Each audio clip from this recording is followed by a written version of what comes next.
मंत्री जी, अब जम्मू कश्मीर के पूंछ जिले के मनकोट ब्लॉक से डॉक्टर साजिद अहमद हमारे साथ जुड़े हुए हैं। वे एनिमल हस्बेंड्री विभाग में ब्लॉक इंचार्ज हैं। डॉक्टर बताइए। सलाम और आदाब सर, आपसे मुखातिब होकर बेहद खुशी हुई। क्या शुभ नाम डॉक्टर आपका?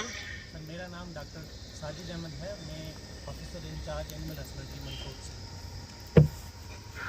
कितने समय से इस काम को देख रहे हैं साजिद जी? सर मैं 3 साल से लगातार इस ब्लॉक को सर्व कर रहा हूँ as a animal husbandry officer. अच्छा, क्या अनुभव आ रहा है? क्योंकि वहाँ तो मौसम भी विपरीत रहता है और पशुओं को संभालना, दूर दूर से दूर पशुओं तक जाना, ये अपने आप में बड़ा कठिन काम होता है। जी सर, थोड़ा अपना अनुभव बताइए।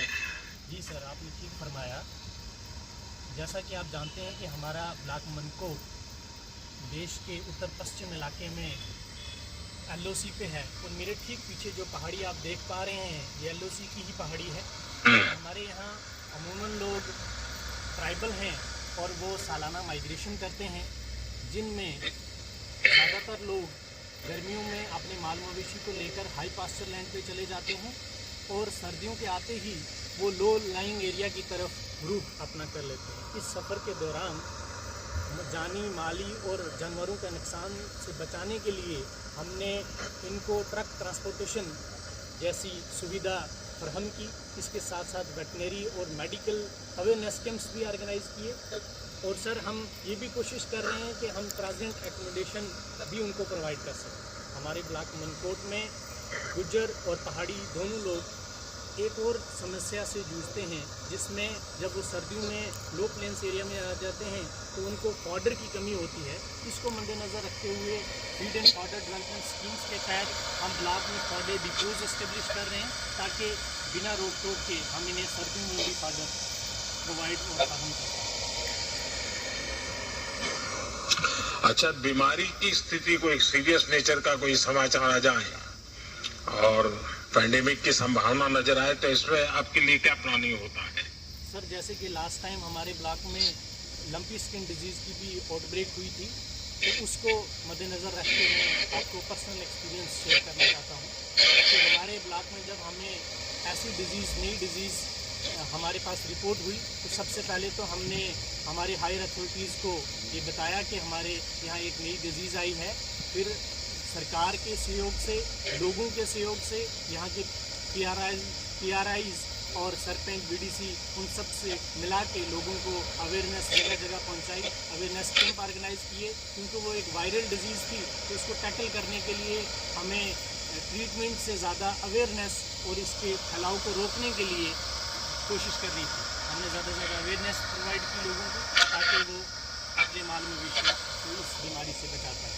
साजिद, आपको कॉलेज में जो पढ़ाया जाता है और आज जब आप फील्ड में काम कर रहे हो और आपके 2-3 साल ही हुए हैं इस काम में, तो एक थोड़ा उत्साह उमंग भी बहुत होगा, लेकिन फिर भी जो क्लासरूम में पढ़ते हैं और फील्ड में जाकर के देखते हैं बहुत नई नई चैलेंजेस आती है। क्या अंतर अनुभव करते हैं आप? सर आपने ठीक फरमाया कि कॉलेज की जो पढ़ाई है और फील्ड का जो एक्सपीरियंस है उसमें बड़ा अंतर है। जैसे हमें कॉलेज में पढ़ाया गया कि विदेशी ब्रीड ही अच्छी दूध की पैदावार करती हैं और उन्हीं को सालों से हम आर्टिफिशियल इंसेमिनेशन में तरजीह दे रहे हैं। पर मैंने यहाँ ब्लॉक मनकोट में आके ये पाया कि हमारी बहुत सी लोकल इंडिजीनियस ब्रीड जो इस क्लाइमेटिक कंडीशन के हिसाब से बहुत अच्छे से परफॉर्म कर सकती हैं और सिर्फ better adaptation, high milk yielding के साथ साथ वो डिजीज़ रेजिस्टेंट भी हैं। बहुत सारी डिजीज़ जो लोकल हैं उनके लिए भी रेजिस्टेंट है। तो हम एस्पिरेशनल ब्लॉक डेवलपमेंट के प्रोग्राम के तहत और nationwide artificial insemination program के अंडर हम जो local high yielding indigenous breed हैं उनको प्रेफर कर रहे हैं, उनको प्रमोट कर रहे हैं और जो हमारा राष्ट्रीय गोकुल मिशन है उसको इम्प्लीमेंट कराने की कोशिश में लगे। सजी जी, एक तो यहाँ वेदर का बहुत बड़ा प्रॉब्लम रहता है, काफी ठंड रहती है। जब बर्फ, वैसे बर्फ का जम्मू पार्ट में तो थोड़ा कम रहता है लेकिन उधर तो बहुत रहता है।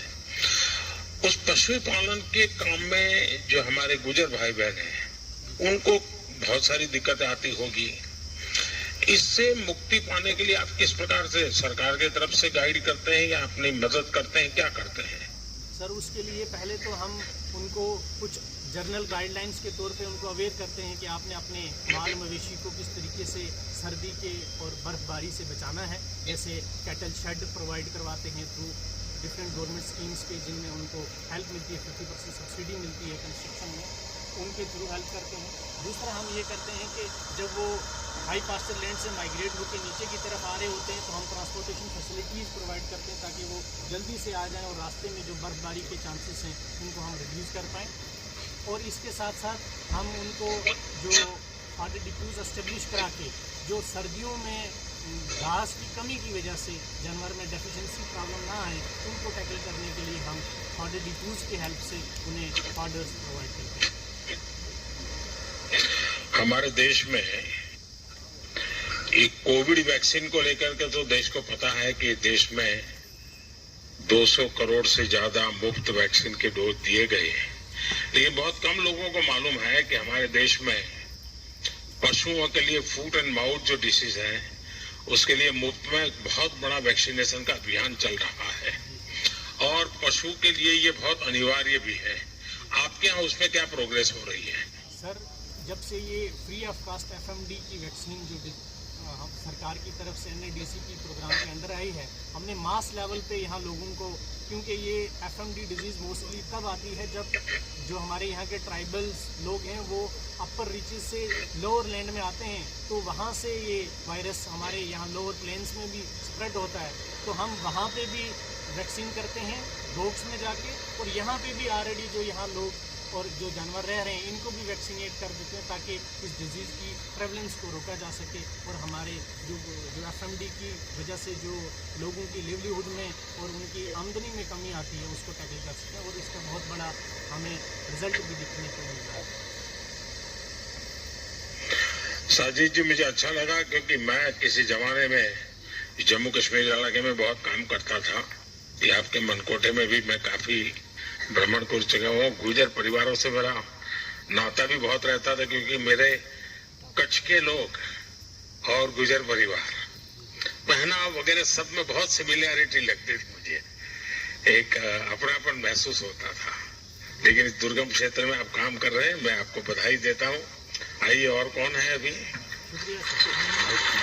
माननीय प्रधानमंत्री हम आपको जहाँ के जिले नॉर्थ